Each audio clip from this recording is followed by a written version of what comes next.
At some point, we all face challenges when dealing with other people. But when we talk about love relationships, this complexity takes on a new dimension. Living alongside someone, sharing dreams, responsibilities and difficult moments can bring great joy, but it is also a fertile ground for misunderstandings and arguments. Every couple, at some point, encounters obstacles. And it is normal for this to happen. But the real question is, how to deal with these conflicts in a mature and healthy way. We live in a world full of external pressures, work, finances, social expectations. All these factors weigh directly on our relationships. Often, we bring stress from the outside into the home and, without realizing it, we create an environment where discussions become more frequent. But the main issue is not the presence of disagreements, as they are inevitable. The real problem lies in how we deal with these moments. Ignoring a problem or arguing impulsively can turn small frictions into deep emotional wounds. Have you ever stopped to think about how many discussions could be avoided with a simple change of approach? Communicating in a healthy way is one of the keys to maintaining a strong and happy relationship. However, when we talk about communication, it is not just about words exchanged. It's about tone, empathy, respect for the other. Couples who can express their feelings clearly and calmly, without accusing or hurting the other, are more likely to cultivate a true and lasting connection. A study by psychologist John Gottman, a relationship expert, points out that the way couples deal with conflicts is one of the biggest predictors of marital success or failure. Stoicism, a philosophy that preaches controlling emotions and accepting life's challenges with serenity, can teach us a lot about how to act in times of tension. The Stoics, such as Seneca and Marcus Aurelius, remind us that we cannot control the actions of others, but we can control our own reaction. This principle is essential in a relationship. When we recognize that we can choose how to respond to a situation, we gain the power to diffuse potential conflicts. It is this rational calm that Stoicism teaches us to cultivate. Today, we're going to explore 5 practical and proven strategies that, if applied correctly, can help you avoid unnecessary arguments in your relationship. These tips, in addition to being based on psychological studies, also align with the principles of Stoicism. If you want to strengthen your relationship, deepen the connection with your partner, and create an environment of peace and understanding, stay with me until the end of this video. If you stay until the end of the video, you will learn 3 practical exercises, very important to leverage your love relationship. And if this content adds value to your life, don't forget to help me by subscribing to the channel and liking the video. Thus, other people who are going through similar problems can find the strength to face the challenges of everyday life. Establish rules at the beginning. All of us, at some point, have gone through situations where we feel that our words have not been understood. And this, in the context of a love relationship, can be even more challenging. A relationship doesn't survive on love alone. It needs a fundamental pillar, communication. But communication between couples is not as simple as it seems. Often, we think we're being clear, but the message is received differently. Here comes the importance of establishing communication rules. We are not talking about rigid impositions, but about mutual agreements that create an environment of respect and understanding. One of the most basic but extremely effective rules is to never argue in the heat of emotion. When we are overcome with anger, we say things that we don't really mean. Another valuable rule is to avoid interruptions. Allowing the other to speak to the end of your thought without being interrupted is an act of respect and consideration. In addition, replacing accusations with sentiment affirmations is a powerful technique. When, instead of accusing your partner, you express how a specific action made you feel, communication becomes less defensive and more welcoming. For example, instead of saying, "You never listen to me," try, "I feel ignored when you don't respond to what I say." The change may seem subtle, but the impact on the way the other receives the message is enormous. Let's imagine a common situation. Mary and John are arguing because John came home late from work. In the heat of the moment, Mary screams, "You're always late. You don't care about me." John, for his part, responds defensively, "I work hard to support this house. The least you could do is understand this." The result? A conflict that could have been avoided. Now, think about how this situation would change if Mary said, "I feel lonely and frustrated when you come in late without telling me. It seems that our time together is not a priority." And John, instead of defending himself, replied, "I understand how this makes you feel, and I'm sorry for that. We'll talk about how we can adjust that in the future." Do you see the difference? Establishing these rules turns discussions into constructive dialogues. Choose the right time for difficult conversations. We all have times when we're most emotionally vulnerable, after a long day at work, when we're physically tired, or when we're dealing with some other type of stress. And it is precisely in these moments that, many times, the most delicate conversations begin. But these moments are not, in fact, the best for solving problems. What could be a rational and peaceful exchange of ideas ends up turning into an emotional explosion. Therefore, choosing the right time to discuss delicate issues is essential. When you feel like there's something important to talk about with your partner, do a little self-examination. Are you both in a good mental and emotional state for it? Is it a quiet time, or are you both overwhelmed? The timing of a conversation can be the difference between resolving it or amplifying the problem. A study conducted by researchers at Harvard University showed that couples who discuss sensitive issues when both are calm and relaxed are 70% more likely to resolve the conflict peacefully and lastingly. Choosing the right time to talk about complex issues is a crucial strategy for any couple. Imagine that Claire and Pietro, after a particularly stressful week, feel that there is an important matter they need to discuss. The finances of the house are out of balance. Instead of broaching the topic at the end of an exhausting day, they decide that on Sunday morning, when they are both relaxed and in a good mood, they will sit quietly to talk about it. The result? A productive conversation, where both are willing to listen to the other and propose solutions, without emotions dominating the dialogue. Another example might be when a couple has small children and knows that at the end of the day, everyone will be tired and cranky. Reserving times when children are asleep or in a calm environment, such as during a walk outdoors, can create the ideal setting for more complex conversations, without the pressure and stress of everyday life. Practice affirmative dialogue and active listening. How many times in an argument have you found yourself thinking about what you're going to answer while the other is still talking? This is a common habit, but extremely harmful.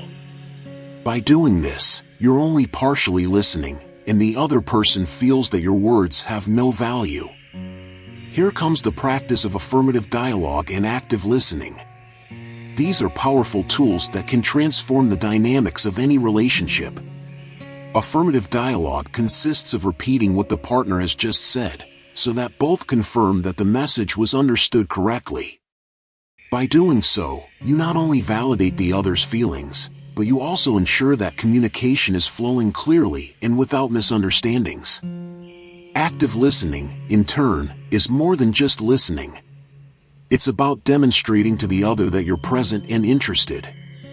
It is important that when listening, you maintain eye contact, make affirmative head gestures, and avoid interrupting. Active listening creates a safe space, where the other feels free to express themselves completely, knowing that their words have value. Let's imagine an everyday scene. Louis is upset because Sandy constantly plays with his cell phone during meals. Instead of confronting her accusatorily, Louis could say, "Sandy, when you check your phone during dinner, I feel unappreciated. It seems that our conversation is not important to you." Sandy, practicing active listening, would respond, "I understand that it makes you feel bad, and it wasn't my intention. I'm going to make an effort to put my phone aside when we're together." See how the situation was resolved without accusations or resentments. Practicing affirmative dialogue can be challenging at first, especially if you're used to acting on the spur of the moment. But over time, this practice becomes second nature, and you'll notice a significant change in the way conversations flow. The pause technique. In any relationship, it is inevitable that, from time to time, emotions will run high. In these situations, continuing an argument can be like throwing fuel on a fire. The pause technique is a simple but very effective tool to prevent a conversation from turning into a fight.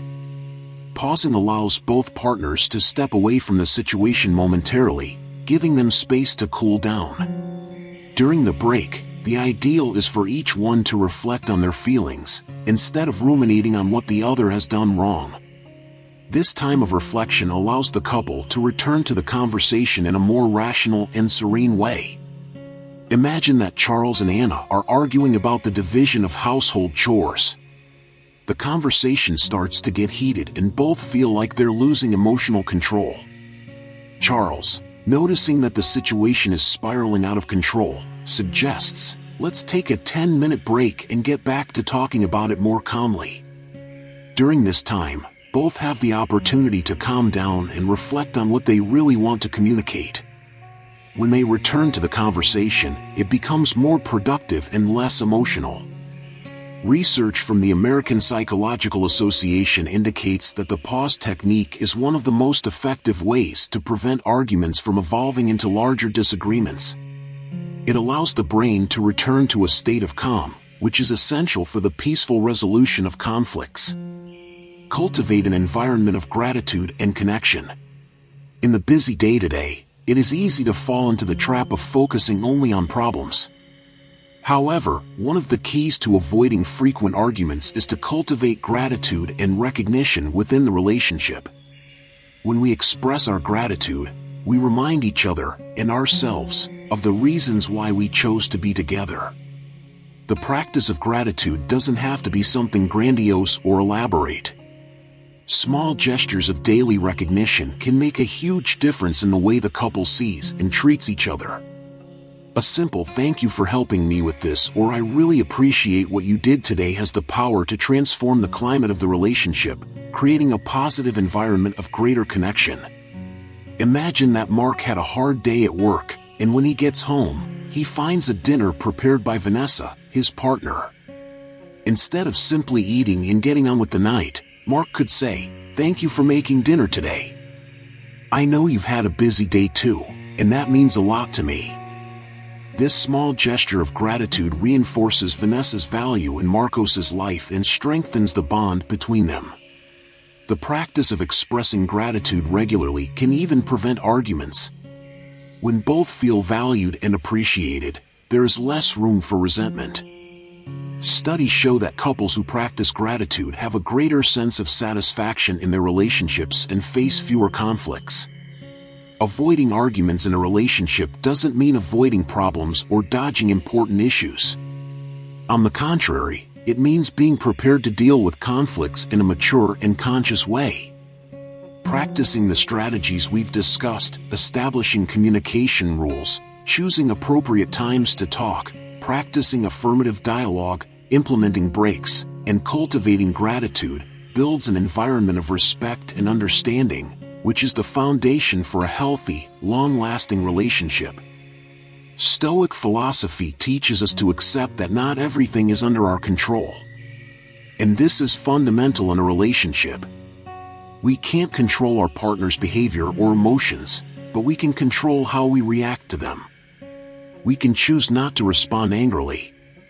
We can choose to listen before we speak. And we can, above all, choose calm, patience and empathy.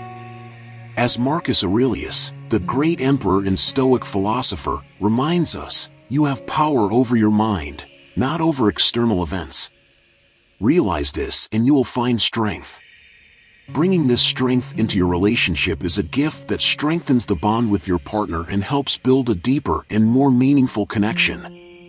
In the end, the true strength of a relationship lies not in never having arguments, but in knowing how to deal with them constructively. A couple who are able to communicate their emotions, listen to each other, and practice gratitude is on a safe path to a long-lasting and satisfying relationship. Daily exercises to strengthen relationships. Now that you know the strategies, it is important to put them into practice. Here are some 3 daily exercises you can perform with your partner to cultivate healthier communication and avoid arguments. Communication diary. Take a few minutes at the end of the day to write down how your communication with your partner went. Was there any moment of tension?